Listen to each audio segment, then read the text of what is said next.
బేతాళ కథలు. పురుషద్వేషిణి.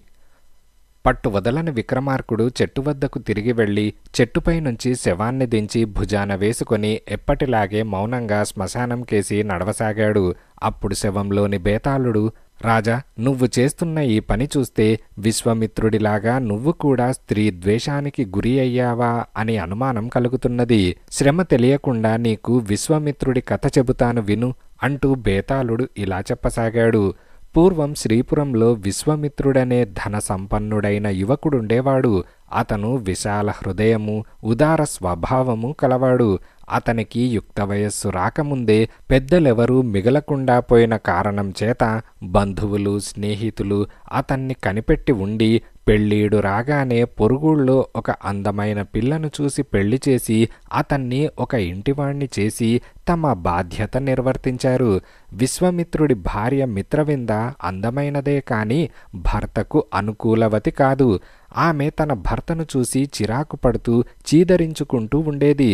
అతను దగ్గరకు వస్తేనే ఆమెకు తేళ్లు జర్రులు పాకినట్టు ప్రవర్తించేది. తన భార్య అందచందాలకు మురిసిపోయిన విశ్వామిత్రుడు మొదట్లో ఆమెకు తల్లిదండ్రులు ఇష్టం లేని సంబంధం చేశారనుకున్నాడు. కానీ ఇది పొరపాటని ఆమె మాటలలో తేలిపోయింది. ఆమె ద్వేషం తన భర్త మీద మాత్రమే కాదు, మగజాతి అంటేనే ఆమెకు చెప్పరానంత అసహ్యం. మగవాళ్ళు ఆడవాళ్ల పాలిట పిశాచాలు. బుద్ధిగల ఏ ఆడది పెళ్లాడరాదు. నేను పెళ్లి వద్దు మొర్రో అంటుంటే వినిపించుకోకుండా మా వాళ్ళు నాకు పెళ్లి చేశారు అని మిత్రవింద ఓసారి అన్నది. ఆ మాట విన్నాక విశ్వామిత్రుడికి కొంత ఆశ కలిగింది. మగవాళ్లందరూ భార్యల పట్ల పిశాచాలలాగా ప్రవర్తించరని, తాను తన భార్యను ఎంతైనా సుఖపెట్టగలడని తెలిసి వస్తే ఆమె మారుతుందని అతననుకున్నాడు. దాంపత్య సుఖం అనుభవమైన మీదట ఆమె మనస్తత్వం మారుతుందన్న ఉద్దేశంతో అతను బలాత్కారంగా ఆమెతో దాంపత్య జీవితం గడిపాడు. కానీ అతని ఆశ ఫలించలేదు. దాంపత్య సుఖం మిత్రవిందను ఏమాత్రం మార్చలేకపోయింది. ఆమె అతన్ని పూర్వంలాగా చీదరించుకుంటూనే వచ్చింది. ఇంతలో ఆమె గర్భవతి అయినట్టు రూఢి అయింది. పిల్లలను కని మాతృత్వం అనుభవంలోకి వస్తే ఆమె తప్పక మారుతుందనుకున్నాడు విశ్వామిత్రుడు. కాలక్రమాన మిత్రవింద కవల పిల్లలను కన్నది. కానీ ఆమెలో ద్వేషభావం తగ్గటానికి బదులు పెరిగిపోయింది. అసలే మొగుడితో రోతపడుతున్న తనకు దిక్కుమాలిన పిల్లలు కూడా దాపురించారని ఆమె వాపోయింది. ఇక విశ్వామిత్రుడికి తన భార్య బాగుపడి అనుకూలవతిగా మారుతుందన్న భ్రమ పూర్తిగా తొలగిపోయింది. అతను భార్యకు గాని మిత్రులకు గాని చెప్పకుండా ఇల్లు విడిచి అడవులను బట్టిపోయాడు. అడవి మార్గంలో విశ్వామిత్రుడికి శతవృద్ధుడైన సిద్ధుడొకడు కనిపించి, నాయనా, నీకు తొందర పని ఏమీ లేకపోతే ఒక ఘడియ ఆగు. ఈ లోపల నేను దేహం చాలించబోతున్నాను. నాకు తెలిసిన కామరూప విద్యను నీకు దానం చేస్తాను. అందుకు బదులుగా నా కళేబరానికి దహన సంస్కారాలు చేసి నీ దారిన నువ్వు వెళ్ళు అని కోరాడు. విశ్వామిత్రుడు ఆయనకు దహన సంస్కారం చేయటానికి ఒప్పుకున్నాడు. సిద్ధుడు అతనికి కామరూప విద్యనిచ్చి ప్రాణాలు వదిలాడు. విశ్వామిత్రుడు అక్కడే చితిపేర్చి సిద్ధుడి కళేబరాన్ని దహనం చేస్తూ చితి వద్ద నిలబడి ఉండగా అతనికి ఒక ఆలోచన వచ్చింది. వెంటనే అతను తిరుగుముఖం పట్టి శ్రీపురానికి వచ్చేశాడు. అతను ఊరు చేరేసరికి చాలా రాత్రైంది. అతను తన విద్యతో ఆడదాని రూపం ధరించి తన ఇంటికి ఎదురుగుండా ఉండే దేవదత్తుడనే యువకుడి ఇంటి తలుపు తట్టాడు. నిద్రాభంగమైన దేవదత్తుడు నిద్రమత్తులో వచ్చి తలుపు తీసి చూసేసరికి అప్సరసలాంటి ఆడది కనిపించగానే అతని నిద్రమత్తంతా వదిలిపోయింది. నా పేరు సుమిత్ర, మాది దూరదేశం. నేను నా తల్లిదండ్రుల వెంట ఈ దేశం వస్తూ ఉంటే దారిలో దొంగలు మమ్మల్ని దోచుకొని నా తల్లిదండ్రులను చంపేశారు. నేనెలాగో ప్రాణాలతో తప్పించుకొని ఇలా వచ్చాను. ఈ రాత్రికి ఆశ్రయం ఇవ్వగలరా అని స్త్రీ రూపంలో ఉన్న విశ్వామిత్రుడు అడిగాడు. అలాగే ఇస్తాను, కానీ రేపు మాత్రం నీకెవరుంటారు? ఎక్కడికని పోతావు? నేను నిన్ను పెళ్లి చేసుకుంటాను, నువ్విక్కడే ఉండిపో అని దేవదత్తుడన్నాడు. అందుకు సుమిత్ర ఒప్పుకున్నది. మర్నాడు వారిద్దరికీ శాస్త్రోక్తంగా వివాహమైంది. త్వరలోనే మిత్రవిందకు సుమిత్రకు స్నేహం కలిగింది. సుమిత్రకు మిత్రవింద పిల్లలంటే అమితమైన ఇష్టం. ఎప్పుడూ వాళ్లను ముద్దు చేసి ఆడించేది. ఆ కవల పిల్లలు కూడా తల్లి మీద కన్నా ఎదురింటి సుమిత్ర మీద ఎక్కువ ప్రేమ చూపేవారు.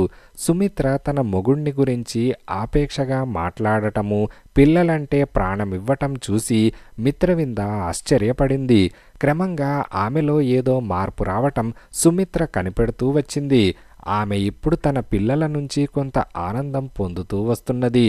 ఒకసారి సుమిత్రతో ఆమె, నీ జీవితం పుష్పించిన చెట్టులాగా ఉన్నది, కానీ నా జీవితం మోడు చెట్టు అని నిట్టూర్చింది. అప్పుడు సుమిత్ర, అన్నట్టు అడుగుదామనుకుని మర్చిపోతున్నాను, నీ పిల్లల తండ్రి ఏ దేశం వెళ్ళాడు, ఎప్పుడు తిరిగి వస్తాడు అని అడిగింది. వెంటనే మిత్రవింద కళ్ళనీళ్లు పెట్టుకొని, నా వంటి ఎండు కట్టెతో ప్రాణం విసిగి ఆయన ఇల్లు విడిచిపోయారు, ఇక వచ్చేదేమిటి అని అన్నది. తన భార్య మనస్సు పూర్తిగా మారిందని నమ్మకం కుదిరాక సుమిత్రగా ఉన్న విశ్వమిత్రుడు తన కామరూప విద్యతో తిరిగి మామూలు మనిషి అయి తనకు జరిగిందంతా చెప్పి, ఆడదానికి భర్త సుఖము, పిల్లల మీద ప్రేమ అంతులేని ఆనందమిస్తాయని స్వానుభవంతో తెలుసుకున్నాను అని అన్నాడు. మిత్రవింద ఆనంద బాష్పాలు రాలుస్తూ అతని కాళ్ల మీద పడి, అందరు ఆడవాళ్లు నాలాగా ఉంటారని ఎందుకనుకున్నారు?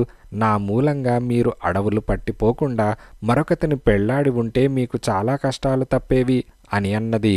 లేదు లేదు, ఇంకొకతిని పెళ్లాడాలనుకుంటే అడవులకెందుకు పోతాను?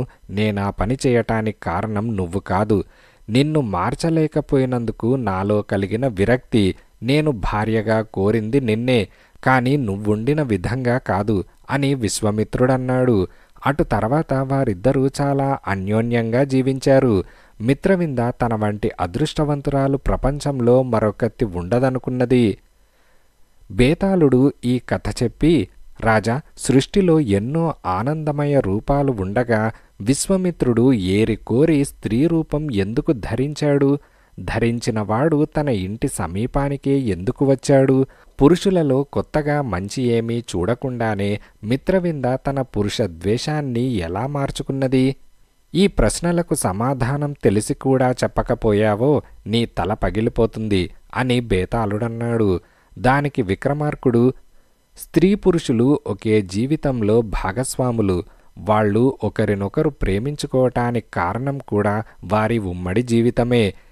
ఆ జీవితంలో ఎలాంటి లోపము లేనప్పుడు స్త్రీకి పురుష ద్వేషము, పురుషుడికి స్త్రీ ద్వేషము రాదు. మిత్రవింద పురుష ద్వేషిని అనటం పొరపాటు, ఆమె స్త్రీ ద్వేషిని కూడా. అందుకే ఆమెకు వివాహమంటే ఇష్టం లేదు. స్త్రీలకు సహజంగా ఇష్టమయ్యే దాంపత్య జీవితం అంటేను, మాతృత్వం అంటేను ఆమెకు ఇష్టం లేదు. ఆమెలో స్త్రీ ద్వేషం ఉన్నదని తెలియక విశ్వమిత్రుడు ఆమెను స్త్రీగా ఆనందపరచాలని చూసి విఫలుడైనాడు. స్త్రీకి సహజంగా పురుష ద్వేషం ఉంటుందో ఉండదో చూడటానికే అతను స్త్రీ రూపం ధరించాడు. స్త్రీ జీవితంలో ఆనందం ఉండే పక్షంలో దాన్ని తన భార్య చూడగలందులకు అతను తన ఇంటి ప్రాంతానికే వచ్చాడు. స్త్రీకి సహజంగా భర్తపైన పిల్లలపైన ద్వేషం ఉండదని అతనికి తెలిసింది. మిత్రవిందలో కలిగిన పరివర్తన కూడా స్త్రీ ద్వేషం పోవటం ద్వారానే జరిగింది. ఆమె సుమిత్రను చూసి స్త్రీ జీవితం మీద రోత పోగొట్టుకున్నది.